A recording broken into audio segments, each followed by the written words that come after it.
कहते हैं भूख कोई मजहब नहीं होता, भूख का और भूखे को खाना खिलाना बेहद नेक काम है। सूफी बुजुर्ग हजरत ख्वाजा गरीब नवाज रहमतुल्लाह अलैहि की दरगाह पर ये एक नेक काम रोज देखने को मिलता है और राजस्थान की अजमेर की इस दरगाह से कभी भी कोई भूखा वापस नहीं जाता, चाहे वो किसी भी मजहब का हो।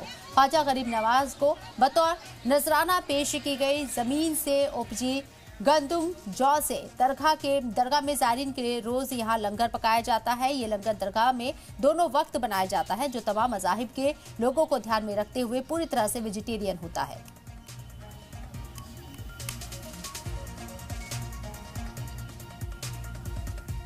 कि आप अपने पीरो मुर्शद हज़रत ख्वाजा उस्मान हारूनी के पास बैठे हुए थे।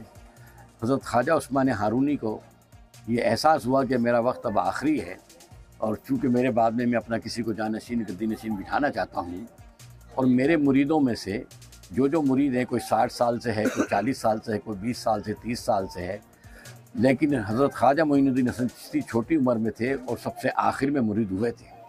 तो ख्वाजा उस्मान हारूनी चाहते थे कि मेरे बाद में ये गद्दी पर बैठे, और हसन जो आपका पैदाइशी नाम है, हसन मोइनुद्दीन को अल्लाह ताला ने जो कुव्वत दी, उससे हम सब का पेट भरा। मैं दुआ करता हूँ कि आज से मोइनुद्दीन का दस्तरखान वसी रहेगा, इसका लंगर क़यामत तक जारी रहेगा।